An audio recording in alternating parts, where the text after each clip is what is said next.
Hi guys, I'm Annabelle, and welcome back to Meeple Village. Today we're going to be doing a full run-through of The Legends of Sleepy Hollow.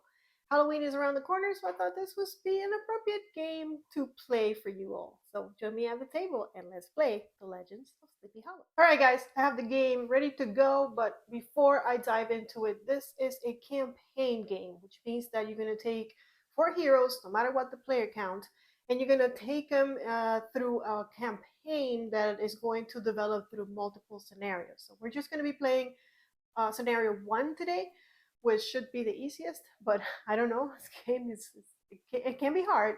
And I will try to keep spoilers at a minimum, so I'm not going to read the story background, what's going on. Suffice it to say that we have been sent to a classroom to find clues on a teacher. That's all I'm going to say. All right, so first thing we're going to do is we're going to dive into the setup, and I'm going to show you what the setup is all about. Let's go into the book that helps us to set that up. All right, so here is the setup. It tells us where our legends start. We start at the front door, pretty much. So I've already placed all 4 heroes at the front door. I did a lot of the setup already, so it wouldn't take time. So let's keep going. Next, we have to spawn, and I've already spawned all of the minions. We're going to get 3 minions, 3 monsters in these locations. I have a monster here. What is his name? Gupkin. I probably will kill these names, but you know, I'll try my best. And then we start on the board with 2 Shriek Roots, and I have their cards, all of the monsters' cards. There's 3 different monsters in the game, and then there's a boss, which is the Headless pumpkin thing on a horse. That's it. That's all the monsters that come in the game, but they do go up in levels. So these cards, the monster cards are going to have, you're going to be able to put them on different levels. All monsters for this one are going to start at level 1, but there's level 2, and if you flip it, there's another 2 levels, depending on how you orient the card. And it's kind of cool how you can just stick them under the game, kind of like that, under the board, so you can easily access their stats and their special attacks, anything special, their defense, etc. Special spawn points. So I've already put all the spawn points down. Only number 1 is going to be open. So down here in special setup, it tells us that we need to put lock tokens on all the other ones, and then place 12 pumpkin interact tokens on the map on these notebook things, which are those things which are also on the map. Let me show you in a minute. And then we're going to take cards 1.2 through 1.12 and shuffle them, and that's going to be our search deck. That's the only thing I haven't done. I already put the pumpkin things here. Also the spawn points I've locked. There's one, there's another one. Yeah, they're all over the map, and I'm sure you'll get to see them. And then these are the chapter 1 cards. They just have numbers on the back, and that's great because that way spoiler free. So we're going to take 1 through 12. I'll leave the rest here because they might come into play later, and we're going to give them a good shuffle, and that's going to be our search deck, which I'm going to place, I guess, over here. On the other card, it tells us what our mission goal is. So we have to find 5 keys or 5 clues, then follow the instructions on the card to continue with the chapter, and also to discover how to win the chapter. So we don't know what our objective is. We first have to find 5 clues. That's why we were sent to the classroom to find clues. Then these are the spawn rules, which we'll come back to when we're spawning. This is the spawn list, which whenever we have to spawn, we'll just go in order. There are environmental actions, which just kind of tells us that when we are in a space with a pumpkin token, we can use an environment action to search and just draw from the search deck.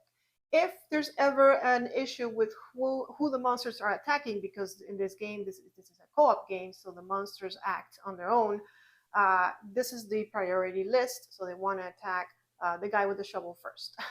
And then this I have to, every turn the monsters are going to be doing something different. We're going to move a tracker through this 3 circles down here, and on the first round they're going to move an attack, but then they're going to move attack and spawn, and then again move attack and spawn, and then we'll go back and we'll continue this loop. And here is the tracker. He looks pretty friendly. we're gonna put him here. I know it kind of covers what we need to do during the round, which here is not a big deal. There's only 3 things. But what I tend to do is I move it first so I don't forget to move it, and then I'll do whatever action is uncovered. But we know for the first round, after we're done with our actions, they're going to move and attack. And that's it. We are ready to go to gameplay. All right, so in this game, we're going to be taking fear because these guys are scary. I mean, look at them. I figured Halloween is coming, so this will be the perfect game, and we can take our actions in any order. So we can take one action. So I'm going to show you the all 4 characters as I start activating them. So we have problems already because if we didn't have problems, then we wouldn't enjoy the game. So we have a monster who has 10 health, and there's these little trackers on the bottom of them. I love the idea of them, but they're very easy to just move. They kind of just roll and lose track of how much damage you've done to a monster. So be very careful when you move these guys around. I mean, it's a great idea, but you're going to be moving all these miniatures. All the miniatures have their health trackers on the bottom, which again is pretty cool, but you're going to be using them, you're going to be moving them. It's so easy to lose track of how much health something has. But in any case, right now he's at top health, and if we look at his card, he has 10 health. And we gotta kind of kill him, or we should try. So I think because of that, I'm gonna send one of the guys after him. And these guys all have different ranges. Some of them are melee attackers, some of them are range. So I think I'm gonna start with my range attacker, which is the guy holding the gun, obviously. So let me show you what he's all about, all of his stuff, and then we can start playing. All right, so this is Matt. In the middle, it gives you a little bit of what he's all about. He's a war veteran. He has 8 health, which is on the tracker on his mini. He has 5 actions, which are denoted by these red cubes. And then he has a movement of 3, so every time he moves, he can move 3 spaces orthogonally. There is nothing diagonal in this game. Everything is orthogonally.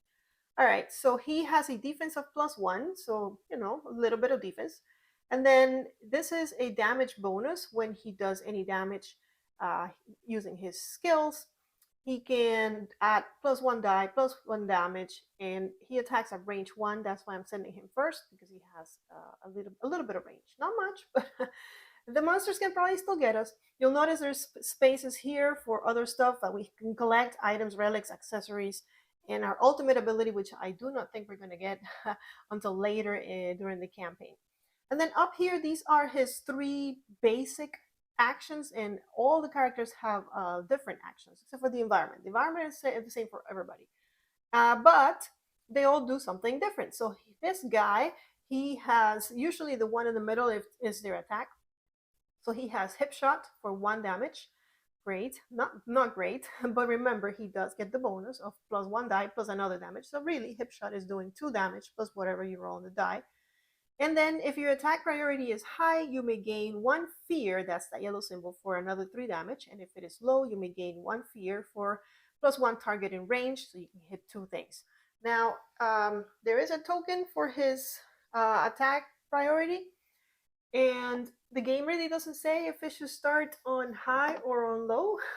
So I'm just going to start it on high. There might be somewhere where, maybe in the errata that it says starts on low. If you know, let me know in the comments below.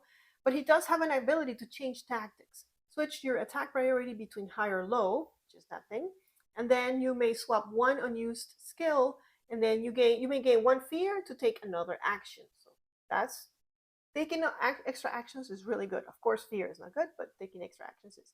He does start with a skill. Everybody does. So apart from these 3 that are his basic skills, he also has a skill at the beginning of the game. And here it is, it's Barrage. And he does area damage, which means he attacks everybody in the square, all the monsters in the square.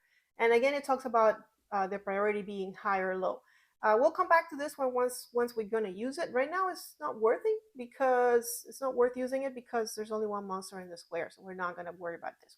So on your turn, you can do 1 action and you can move. Now you can move, action, move, or move, action, move.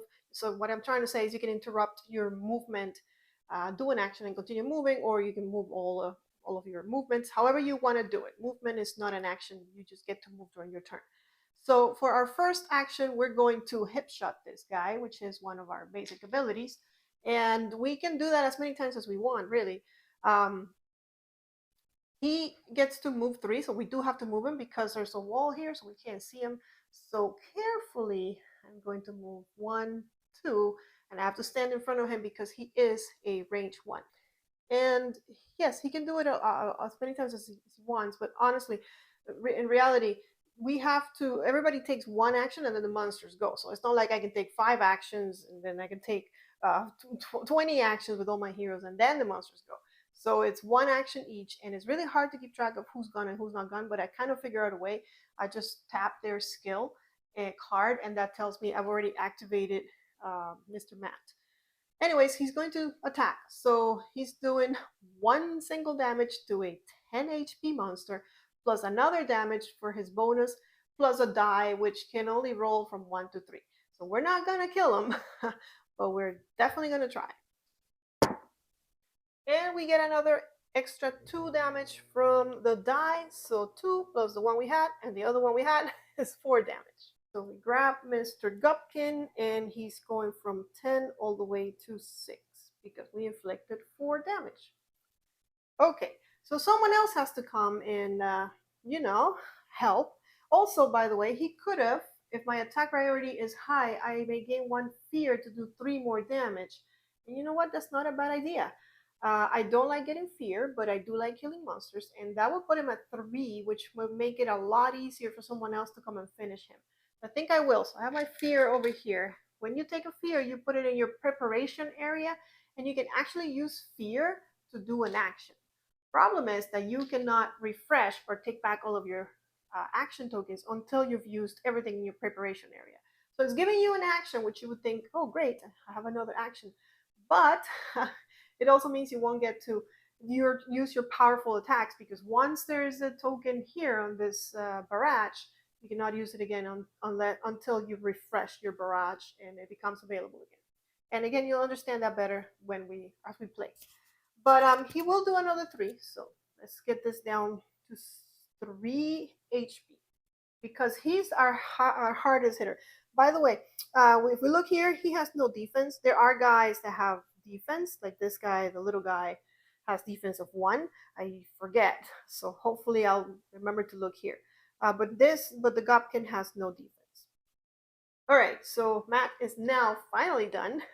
So let's get someone else to tag that guy. The thing next up is going to be our priest, who's usually our healer, but he can pack a punch. And I always call him a priest, but he is actually a minister. That's what happens when you grow up Catholic. Anyways, he has a health of 7, which is already on his mini. 5 actions, move 3. So basically very similar to Matt, although I think Matt has more health. He has no defense, so gotta be careful with him. No bonuses, and he attacks at range 0, which might be a problem. We have to look at that. So he also has an environment action, just like like Matt does and like everyone does. He has 2 different basic skills over here, so he can bless, which restore 3 to an ally and 1 to you. And restore means restoring either health or fear in any combination. So I like him. He heals us. That is good. But then he also has wrath. 3 damage to a foe, which, if you remember, is exactly what we need to defeat this Gopkin. But then 1 fear to you. So he takes a little bit of fear, but he's going to defeat that guy. I think it might be a worthy sacrifice. Because he has rest, which he can use later on. 1 restore to an ally, 4 restore to you. And then you may swap an unused skill. Now, we only have 1 skill at the beginning of the game, so this whole swapping thing is not going to come in effect. He also has Ward as his starting skill. Restore 2 to all heroes in the target location within range, and which, remember, range is 0, so he restores himself. Then place your ward token in that location. And this right here is the ward token.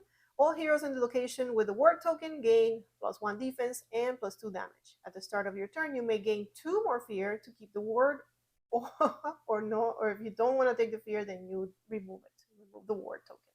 And by the way, you see me here taking fear like there's no consequence to that, but there actually is. If any character has 10 fear on them, we lose the game. The character dies, and we all need to stay together. We all need to survive. So I know I'm like over here taking fear and doing whatever I want, but it's not like that. All right, so we're going to do the wrath action. We can move and then do the action. We can move 3. He is at range 0, so the priest 1, 2, 3 has to get all the way here, nice and personal. Which I don't mind because I know I'm going to defeat this guy, and also I will get to maybe next turn search because there's a pumpkin search token there. So yes, we're gonna do wrath. We're gonna take a fear, which goes into our preparation area, and we're going to get rid of this guy. And I wish that they would give you something for defeating these guys because it took 2 of my guys to completely use all of their stuff they could during a turn to get rid of 1 monster. But there isn't anything. You don't get anything. So we move on. All right. So we have 2. Oh, by the way, let me tap this guy because I do forget. So we have 2 more guys, and I think I want them on pickup duty. So all the monsters are, at least in the area that we're in, are gone. So I think it's okay for them to spend some time and try to find some clues on these tokens. So let's have Emily go next. Let me show you what she's all about. All right. So the female legend is a tanner and has a health of 6. So she is probably one of the ones with the fewest health. She can take only 4 actions, not 5, but she can move more. She can move 4, so that's the plus side. Then she has no damage bonus, but she is our longest range because she has a range of 2, because of course she has the bow, so she is our range attacker. Environment action, then she has the Hunter's Shot, which secures you 2 damage no matter what. And if you're targeting your prey, you can do a +1 die damage. How do you target your prey? Well, that's over here with her track skill card. Well, not skill card, skill, basic skill. Skill cards go on top. Choose another type, choose a monster type to be your prey. Then you may swap 1 unused skill.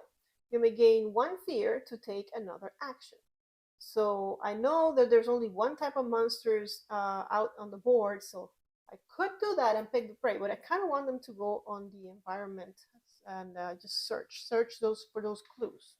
Here's her starting skill. It's a kill shot that does 5 damage, which is pretty good in this game. So you see that we don't do that much damage unless we take fear, etc. And if we are attacking our prey, then depending on what prey it was, we have different effects. So for the Gopkin, which was the monster we just killed, we would have dealt double damage. So maybe I should have gone with her, but I didn't, and that's okay. All right, so since she can move 4, I'm going to have her move 3. 1, 2, 3. And then she's going to do an environment action.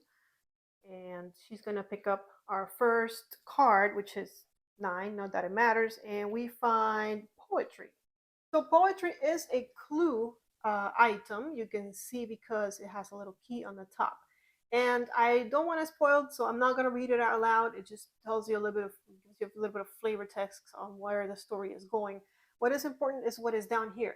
When you have 5 clues, then any hero can take an environment action at the desk to reveal that card and move on with the story. So we found the first out of 5. I'm just going to put it up here. It doesn't really matter who's holding it. It doesn't matter that Emily found it because any hero can take an action at the desk, which is down here, to reveal the card and proceed with the story and figure out how we win. So Emily's finished, and now Jeremiah is last one. So Jeremiah is the Undertaker. That's why he's carrying around a shovel. He has 8 health, probably our tank. 5 actions, moves 3. He has no damage bonus, range 0, so he wants to get right there in the action. He does have 1 defense. For his skills, he has Smash, which is a 1 die attack, and then he can take a deep breath, refresh all of your skills, and then you can swap, but of course, like I said, we're not going to swap this time around. He has the practiced Smash as his starting skill, which is actually really good, 2 dice and 2 damage. I mean, for this game, it's really good. And he's actually the only character that starts with something extra. He starts with a relic, Jeremiah's talisman, which gives him +4 health, so he's not really at 8, he's at 12, and also +1 die damage.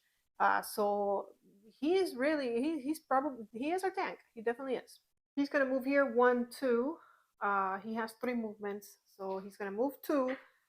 pick up and then move again so that I don't waste any actions, and then he'll be here ready to pick up next turn, or at least closer to not being enclosed in this room with walls. Now, I have to say, I probably should have used them to finish that Gopkin. Now that I think about it, because Father Father Elijah, Minister Elijah, wouldn't have had to take that fear. But I'm not taking it back. I've only played the game a few times. I'm not very familiar with the characters yet, so we're kind of learning it together. All right, so he's going to take an environment action. Let's tap this. He's just searching, and we get ooh, another clue. My goodness. All right. I know there are cards there that are not so friendly. We'll probably find them soon. All right, so I'm just going to show it to you for a second. So if you want to read it, you can, but I don't want to spoil it. So again, well, all that matters is when we need 5, and we found 2. I'll just keep it up here to remember that I have 2 out of the 3.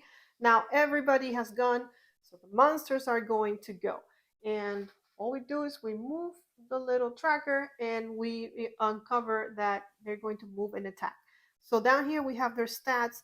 The Shriek Root is going to move 1 and try to attack us, but they attack at range 0, so we're probably going to be okay. Oh, by the way, I forgot to move them back up 1. Okay. All right, and that's it for the monsters. Now, next time they're going to spawn, so we're going to have to be careful. Also, in this scenario, there's only one spawn point open, but we'll take care of that when we get to the monster's turn. So everybody refreshes, and like I said, we can go in any order. So now we can take turns in a different order if we want to. Let's see. I know there's a couple of guys that might want to pick up stuff. This little Shriek Root is health 5, but he does have a defense of 1. So he looks like nothing, but he's not.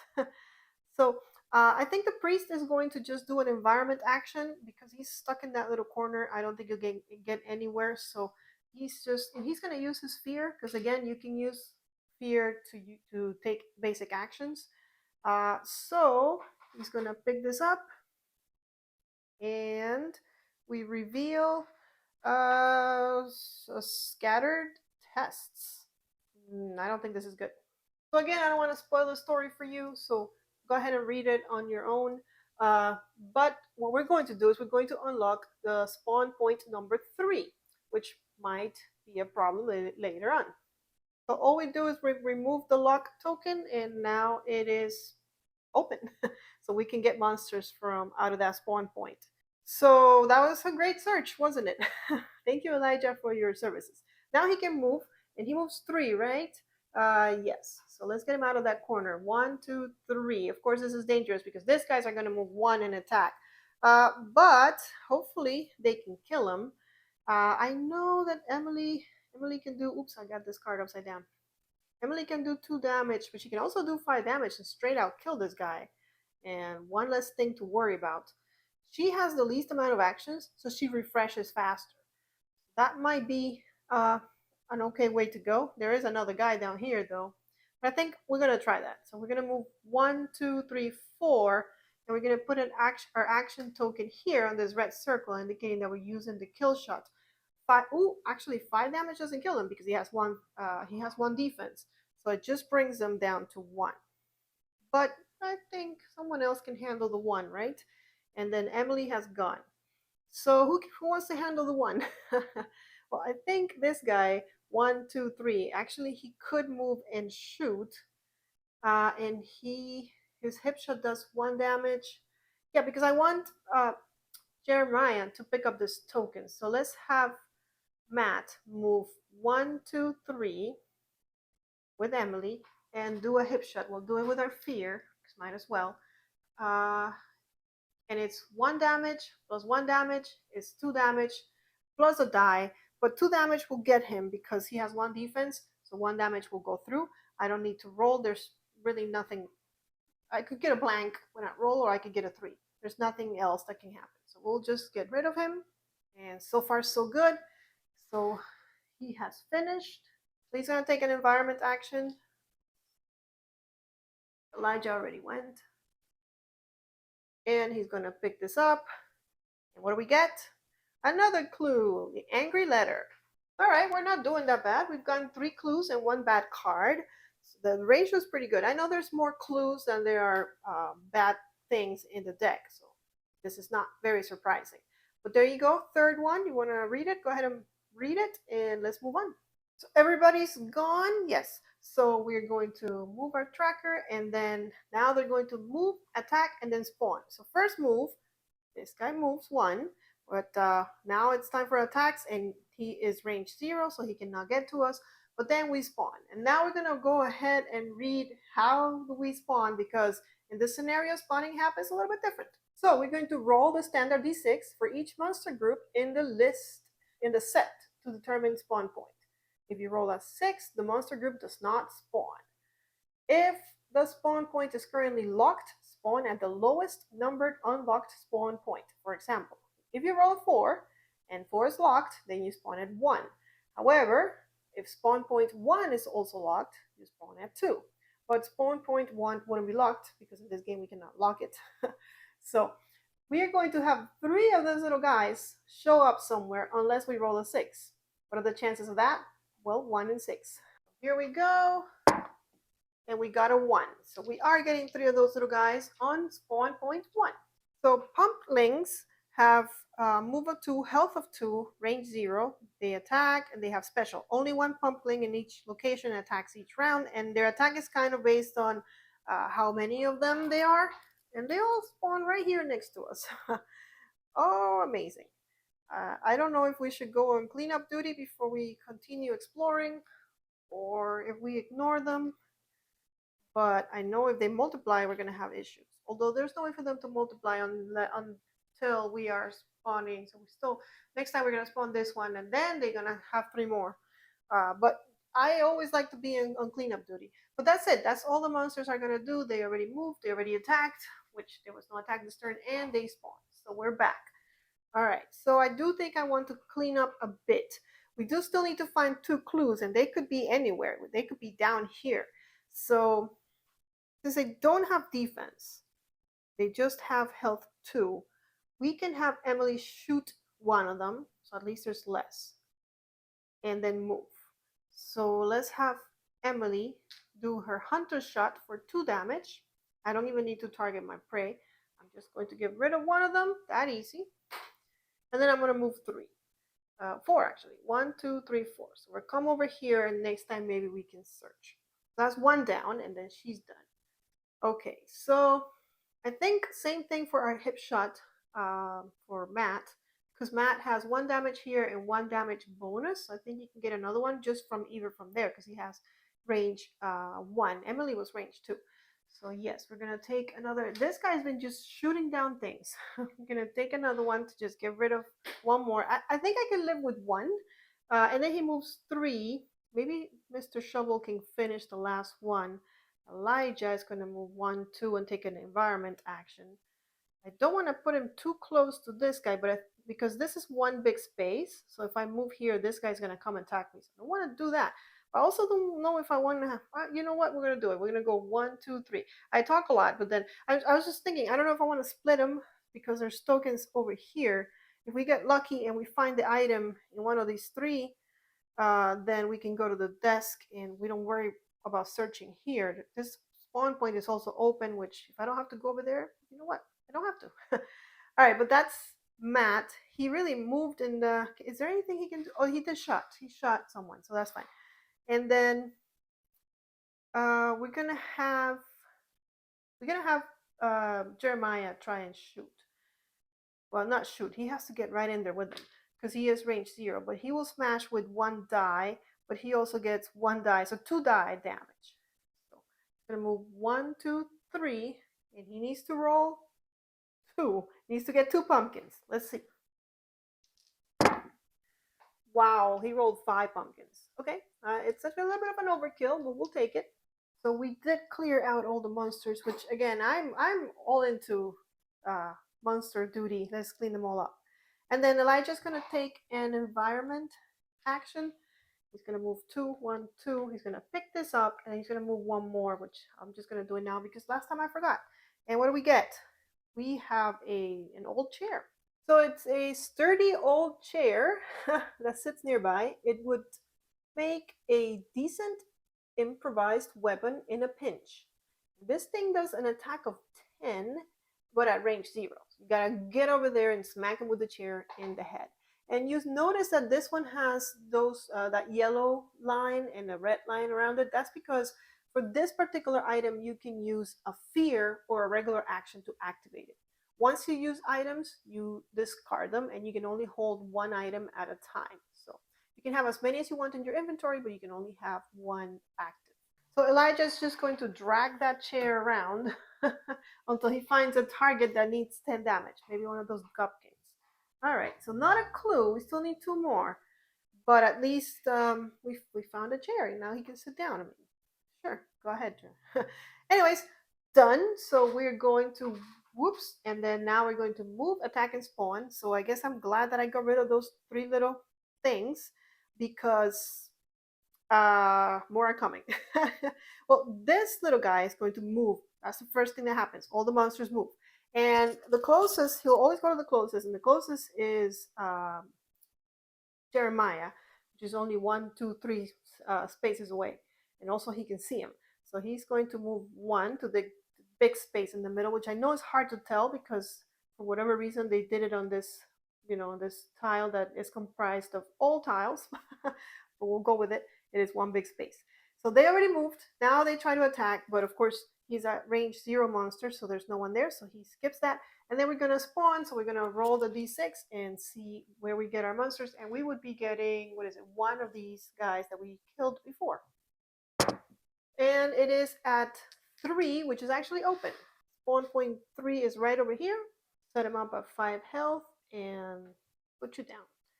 All right, we spawned. We did everything the monsters needed to do, so we are back.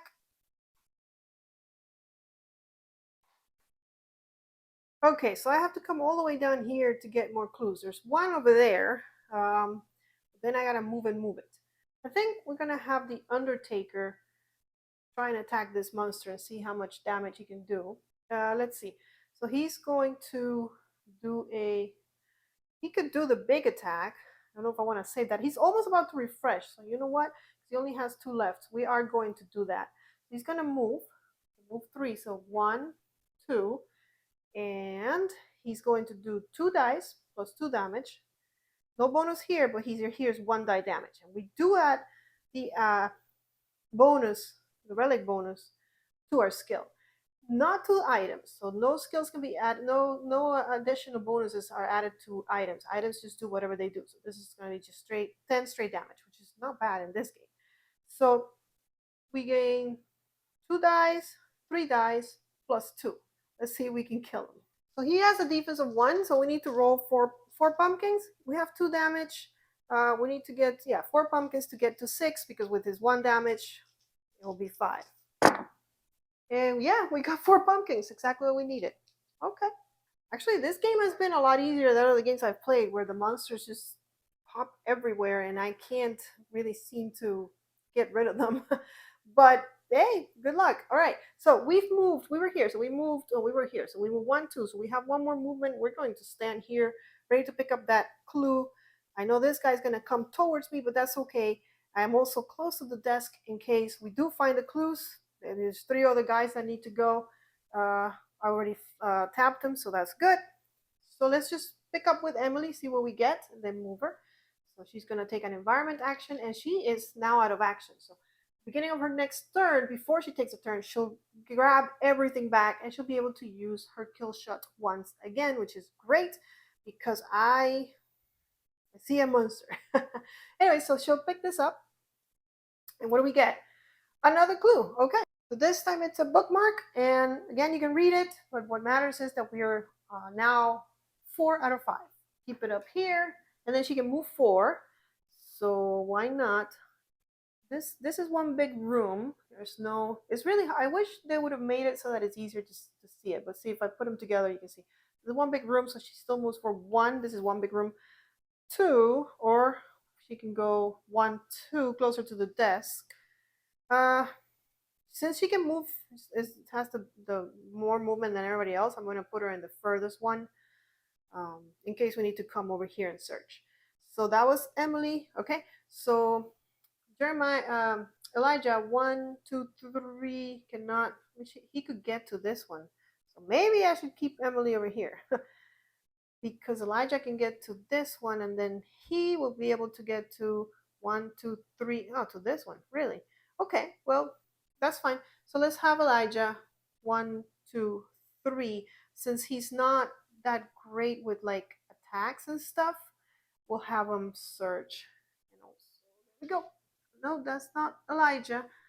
No, that is Elijah. Okay, boom, tap him. And what do you get, Elijah? Is it our last clue? It is. Okay, wow. We had 1, 2, 3, 4, 5 more cards to go through. Nice shuffling. All right. All right. So you can read that one, but what matters is we got to get to the desk. We have the 5 clues. Everybody has gone except for our Matt, and he moves 3. So 1, 2, 3. He cannot make it to the desk. 1, 2, 3. He won't be able to make it to the desk. This is as far as he can make it. 1, 2, 3. Now he could search. There are bad cards here though, and I don't. There are also good cards like things, like the chair and stuff. But chances are, since we took out 5 clues, that some of the bad guys are here. So I don't think I want to. Maybe we can do something else. Maybe we can. Do we want to change tactics? I don't think so. I wish there was a way we could heal, but there isn't. I do have to take an action. So I'm going to say I'm going to change tactics, and I can change to whatever I want. I know that soon we're going to get 3 of these little guys, and I could attack 2 things at the same time, but I don't know that I want to do that. And I definitely don't want to gain a fear. So I'm just going to keep it on high and just, say that that's my turn. Because again, I am a chicken, and I don't want to get bad cards. So he's done. Tap him. We'll have to wait until next turn to get to the desk. All right, so with that done, we're going to come over here, and then it's move and attack only, no spawning this turn. So he's gonna move, but there's nothing here. So easy peasy. Okay. Now we gotta make the decision of who wants to go to the desk and who wants to go kill that little guy. Because I'm sure once we get to the desk, well, I don't know what's gonna happen. So let's see. He is range, what is it, 2 or range? No, he's range 1. Emily's range 2. If it was closer. I think maybe we can check the desk first. Who wants to check the desk? I might have Elijah heal someone. So I don't want to use Elijah. She's pretty good at range, and she is going to refresh. Let's see. It's a tough decision. These are the kind of decisions I have to make in this game. And if you're playing with multiple players, then you start discussing with them. No, let me do it because of this or because of that. And of course, they know their character well. They kind of have a plan. Me, I'm over here like, all right. Well, you know what? I'm gonna send Jeremiah because he used his attack, and so he won't be able to use it until I refresh. So let's just, yeah, I don't know. And he also has to be range 0, and I don't want to send him to the master. So he is going to take an environment action. He's going to move 1 out of his 3 movements, and he's at the desk. So we get to reveal 13. So we just go into the chapter cards. And here's 13. Let's look at it together. Okay, so we found the teacher's desk. And again, I don't want to read it because I don't want to spoil too much. We just need to look at the bottom part. We're going to take 114 and give it to the hero who performed the environment action, and then we're going to reveal 115. So this is 114. We're going to give it to Jeremiah. It's a lucky rabbit's foot. You may reroll 1 die each time you make an attack. Okay, that's not bad. Rerolling is good. And I have no idea if this is an item, a relic, or what is it. But it says each time, so I would think it's a relic. I think you can only carry 1 relic with you. So this guy was probably the worst guy to give this to because he already has a relic. Unless it's an accessory, we could say it's an accessory, but the way it's positioned, it would make me think that it won't go down here. Oh, well, actually, this fits right there. I'm not sure, guys. I don't know if I can re-roll or not.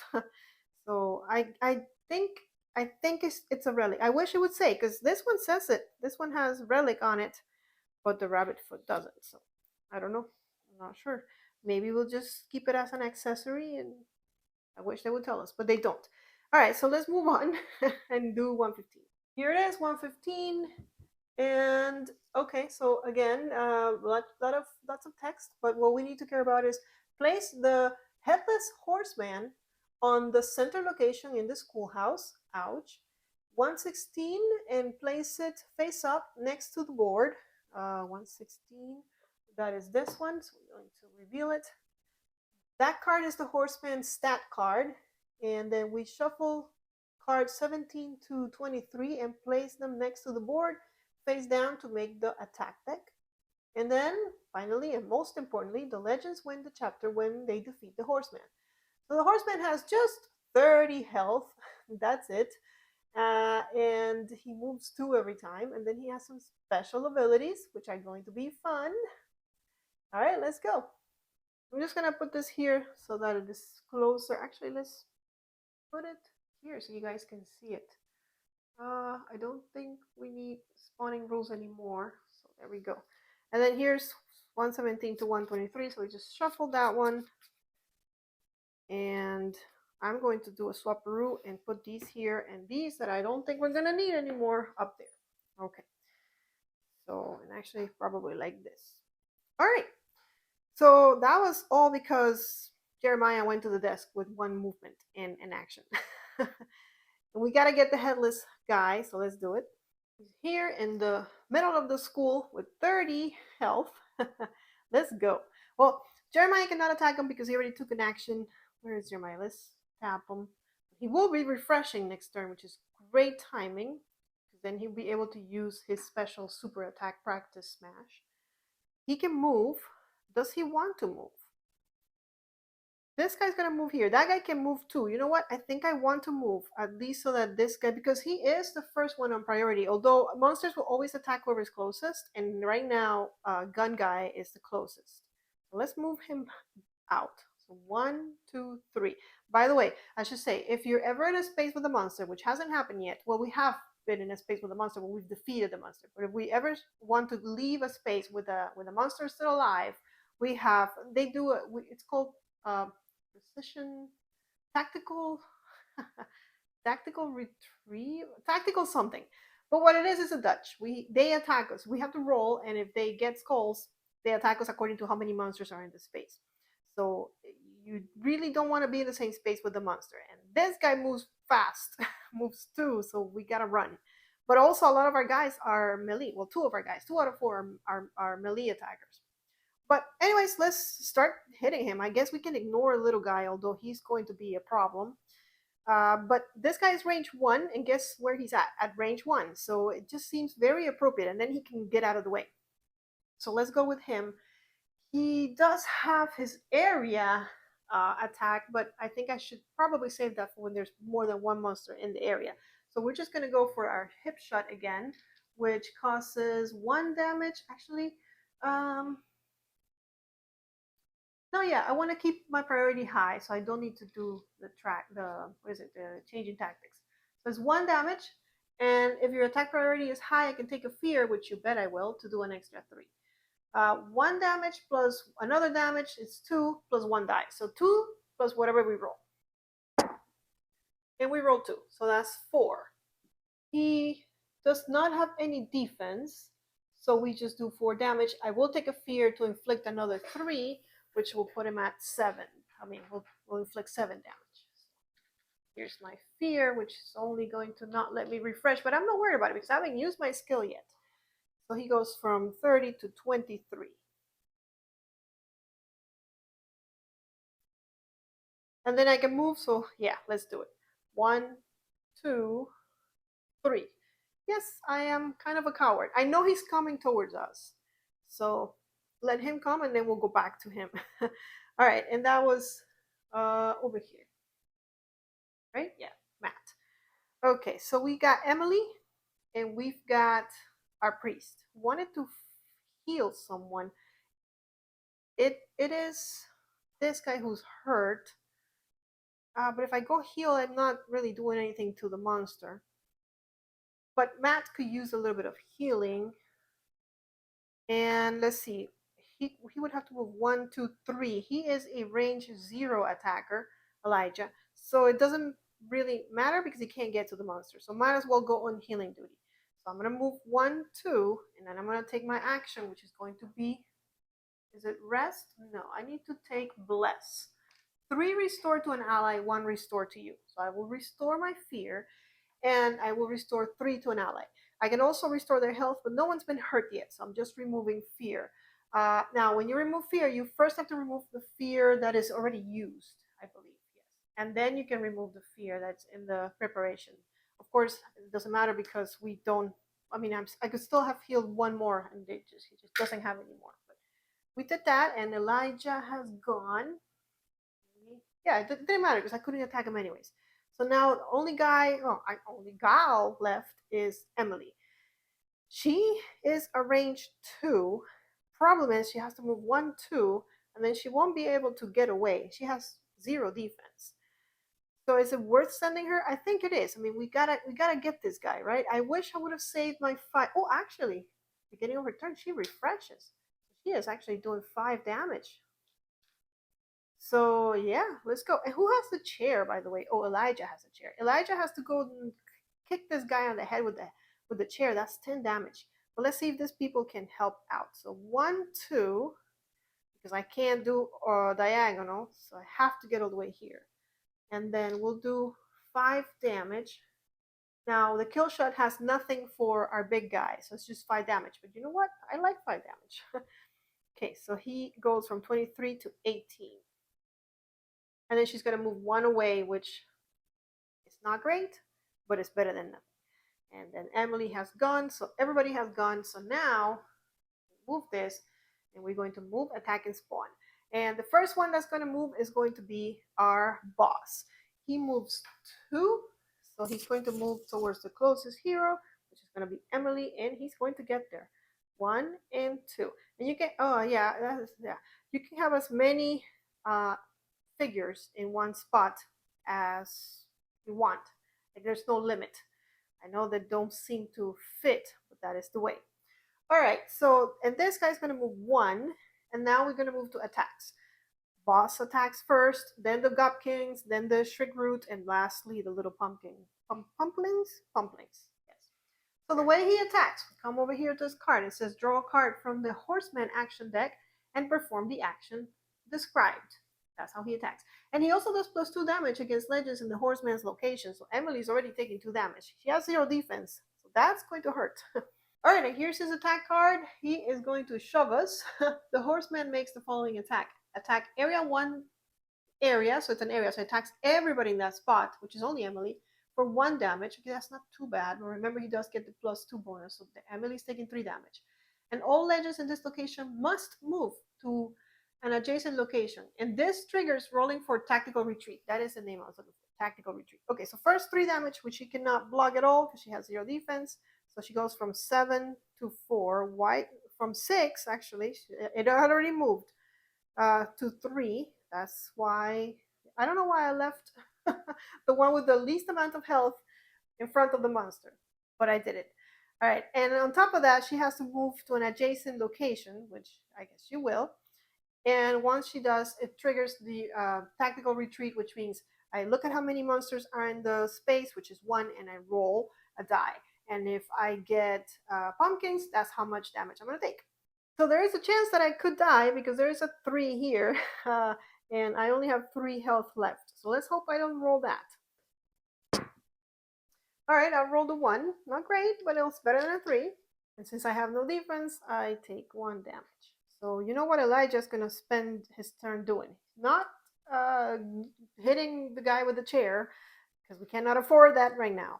All right, and then this guy would attack, but he's got no target. And we also get to spawn, because we're not even finished with the monsters. So let's do it. But this time we actually got a 6. And the manual says that, the book says that if you roll a 6, you don't spawn. So we actually get a little bit of luck. No new monster. Of course, there might be a new monster coming next turn. We have another turn to try and hit this guy for 18 so we can win. Can we hit him for 18? I don't know. I really don't know. He's going to move 2, so we have to be aware of that as well. Okay. He is range 1. She is range 2, so she can actually hit him and run. I do need to run. Everybody else is healed. So let's see what he can do. So let's go with him first. He is range 1, so he has to move. He can move over here, and this is one big spot. So it's like he's here. All right, let's see. Where is he? Has one more, but it's okay. We're going to use our what is it called? Hip shot for 1 damage, and another damage and a die. So and then we can take a fear, which we will, because we just healed all of our fear for another 3 damage. So 2 plus whatever we roll. And another 2 is 4, plus 3 from my fear is going to be 7. He likes doing 7, doesn't he? 4, here's your fear. Did I give it to the right guy? I did. You have been used. So actually, you know what? So close. It's 11. We need one more and then we can strike him with a chair. So I guess Matt will run away. He moved 1 already, so 2. This is one big space. 3. Sure. Away from this monster too. And if I can do 1 more damage, then the chair can come down on him and we're done. So I think Emily's going to be brave. She's over here. She can do 2 damage with her, where is she? With her hunter shot. 2 guaranteed damage. So you know what? And from range 2. So there we go. 2 guaranteed damage. No bonuses. Boom. We put him at 9. We're working together. And then she can run. So she's going to run 1, 2, 3 with her friend. I don't think Elijah's going to get to heal her because Elijah is the one holding the chair. So, and Emily has gone. And then Elijah is going to do the chair thing. He's going to move. He has to be at range 0. So he's got to come 1, 2 and get in the fray. But it doesn't matter because he has that action and he goes from 9 all the way to nothing. We have defeated the Horseman, and that's that. That is the game. We won. All right, guys. Well, there you have it. That was a full run through of the Legends of Sleepy Hollow. A couple of things that I didn't tell you during the run through because it didn't really matter as far as gameplay. Every player or every hero legend starts the game with a secret. As far as I can tell, it's more of a personal secret. It does not affect gameplay for now. Maybe later on in the campaign it does. I don't know. I haven't really played through the full campaign yet. I wanted to show you the game. If you want to see more of the game, though, let me know in the comments below. We can continue on through the campaign. Again, I don't know because spoilers, but I'll leave it up to you. I hope you enjoyed it. Don't forget, social media we are there. We are always trying to get you guys to follow. So if you haven't followed us on social media already, go ahead and do that. And also click on the subscribe button so we can get to 2,000. We're almost there. We're almost at 1,500 subscribers. So tell your friends about the channel if you enjoy the content, of course. Let me know what else you'd like me to see me play. Let me also know what you thought of this game. And I will see you guys on the next one. Until then, may you play more games.